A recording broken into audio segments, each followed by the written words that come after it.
I would describe Riri Williams as an ambitious young female genius attempting to become the best version of herself.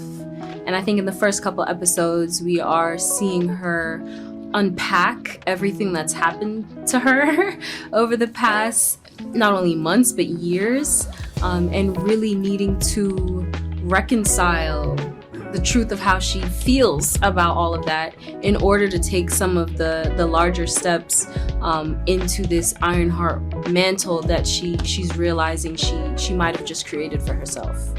Did I explore the character of Parker Roberts in the comics, and who is he? I think, yeah. I mean, Parker in the comics was from New York. Obviously, his name was Parker, so he Get that? Definitely. We didn't come from the same, background per se, but the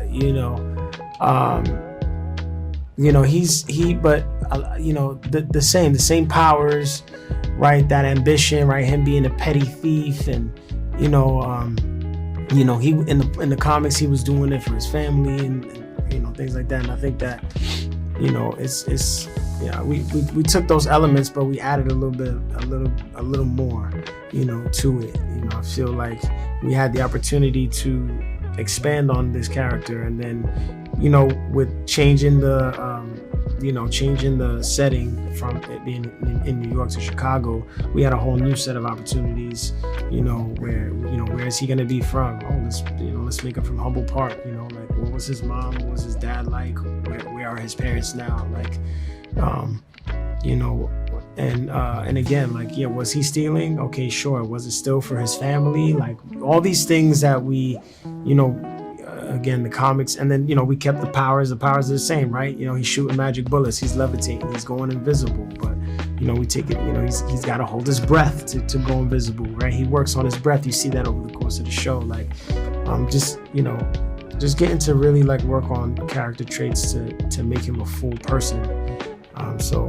Anyway, yeah, to answer your question, yeah, we dove into the comics, but then, just took it a step further. What they have in common, I think they're all, Parker's crew, the best way to describe them, they're a group of misfits, right? They're a group of people who, were cast out in their own communities, right? But they were all very gifted at, what they did or, do, right? They still do. And I think that, when their communities, kind of ruled them out, Parker was able to see the potential in all of them. And he was also able to see the potential in, and I wouldn't say he took advantage of their desperate, of their situations, right? Sometimes, when there's like a, right, if there's someone hurting, right, it can become very easily or a little easier for somebody to persuade someone like, hey, look, I'm your answer, and there's a little bit of that with him. But I think he genuinely believes like I can be the answer to your questions in your life, and if you come join me, I'll show you, the same way I was lost and I'm not anymore, you can be that way as well. And I think he fully believes that, and I think he believes that when it comes to Riri as well, when he meets her, and that's his MO, right? Like I got it all together, like, don't you want to be like me? I came from a similar situation as all of you, but look at me, we could all be this together.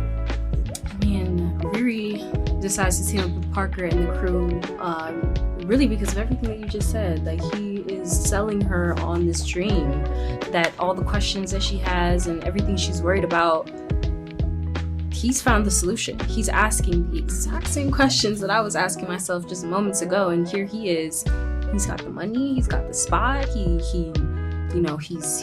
righting the wrongs that were done in his community. For a lot of the major concerns that Riri is grappling with and wanting to unpack, really, so that she can just move on and be who she knows she can be and do in the world what she believes she's here to do. He is offering the quick solution to getting over the hump, and for Riri it's just like, well, all I need is this one thing, and if I get that one thing, it's a means to an end. And Parker does a great job of selling her on the dream.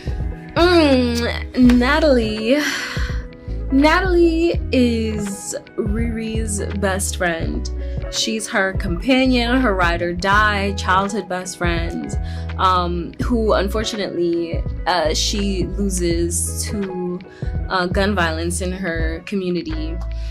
Both Natalie and her father were taken from Riri and their family pretty sooner than expected, and in the course of the show, she reappears. Not intentionally by any means, but in her reappearance, she reappears through a bit of Riri's ambition and wanting to push the bounds and seeing a possibility and seeing a solution to something that hasn't yet been done. Riri definitely has established that she's okay with taking that risk, and so she takes the risk, and in the process, Natalie returns and starts demanding that she answers some pretty tough internal questions. His hood symbolizes power. It's dark magic, and I think that at first he doesn't quite understand. He doesn't understand it. He doesn't understand why it's even being given to him. But I think that once he starts to realize that power and he feels that for the first time, it's like getting addicted to anything, right? That makes you feel good, or makes you feel powerful. Like it's that, even if it's not good for you, it's that thing where it's just like, man, I know this isn't good for me, but this feels so. This is too good, and this is too powerful. This is, I can't let this go.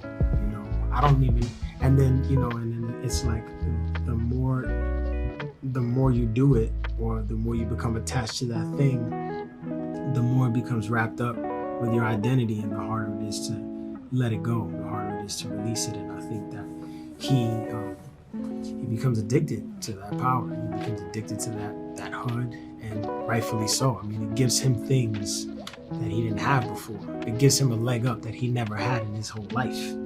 And why would he want to let that go?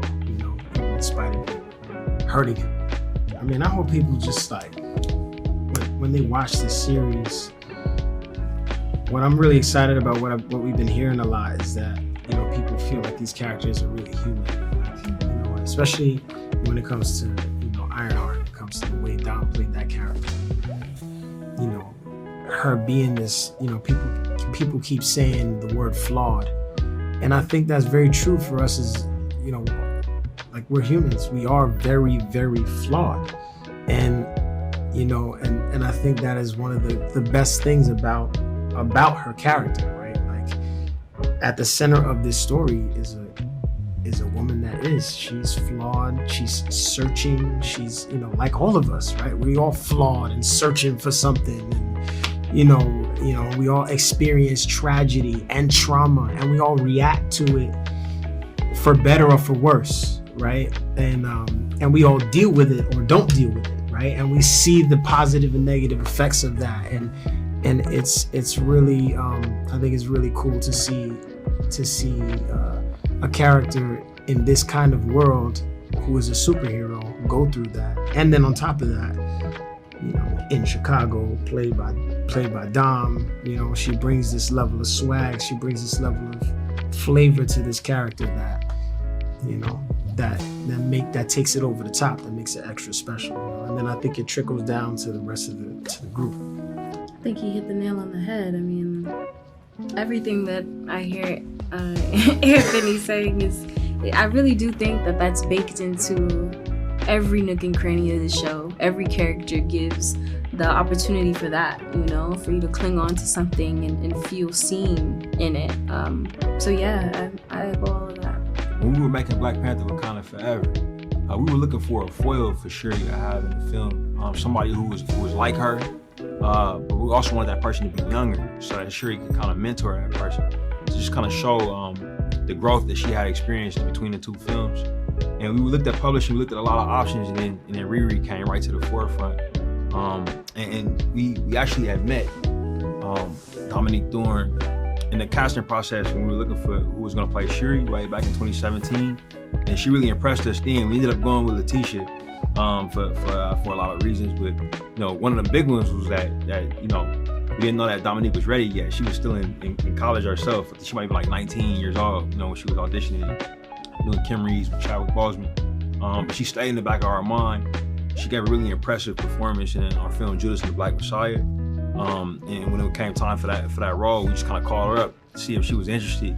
She came through, had great chemistry with Letitia, and kind of killed it, And a lot of audiences responded well to her and her moments, and we knew that there was a big history of her in publishing, even though it was relatively recent compared to other Marvel characters. She had a big following, and we thought it'd be a great opportunity for us to really explore her world and to make a different type of show for the MCU.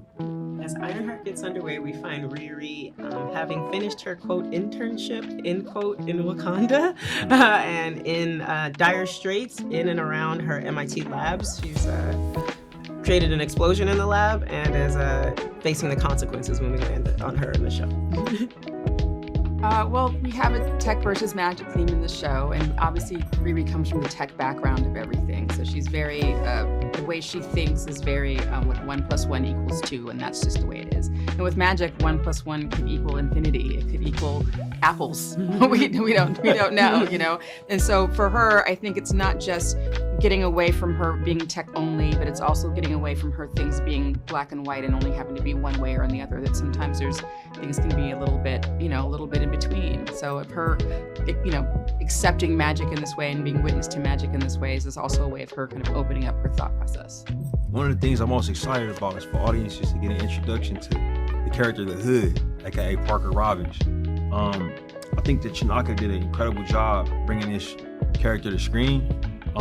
He's very mysterious, charismatic, played by the great Anthony Ramos, and he's formed a community around himself of a lot of other folks that maybe would be looked at as outcasts or rejects in society, but they've made a place for themselves and kind of made a family. It's almost a little bit of the MCU Fast and Furious. You know what I mean? You're a little bit of Dom Toretto. And it's just really it's really great to see a foil to Riri who actually recognizes the potential in her. But the whole time you watching it, you wondering if he's exploiting that potential. And that's something that happens, like when you have an incredible gift, but you in a circumstance or in a place where it's a lot of desperation, that gift, those talents, they can make you a target. As much as those things can be an opportunity for you, that could be an opportunity for somebody else to exploit you. And the show does a great job of showing that. But it's great chemistry between the actors. Anthony Ramos brings so much to the character. He's got a background as an athlete, and it's a very physical role in a lot of ways. He makes wonderful physical decisions, and the first thing we shot was actually him doing yoga. So I feel like he brings just like a wonderful fluency with his body. I think he also brings he's a really, really smart person just on its own, and his time in and around Hamilton has made him, like, his choices are so smart, so succinct, and so full. Also, he's real. He's like one of the realest, nicest, best people, and he brought his enthusiasm for being on set every day was contagious. There was no complaint from him the entire time. He focused really on making his acting better and better with each take, and appreciating and acknowledging the cast and crew around him, most of whom were women. And so, Anthony Anthony brought his best to the project. From our very first, like, we had a dinner at my house, to the very last moment on Wrap. He brought his everything. Riri decides to join Parker's crew because the goal is to get this suit made. And she has tried all the ways that she can figure out how to get it made, and this is the opportunity that presents itself. And I think the same thing happens to a lot of us, where like we do try to do things the way that is the quote unquote right way, but the right way doesn't always choose us. The right way doesn't always accept us. And so she finds someone who does, who can pay her cash money, and that money is what's going to help her make the thing that's going to make the world a better place. For me and for so many of the women on set, the project allows us to enjoy a much fuller life as a filmmaker, hopefully, going forward. It is my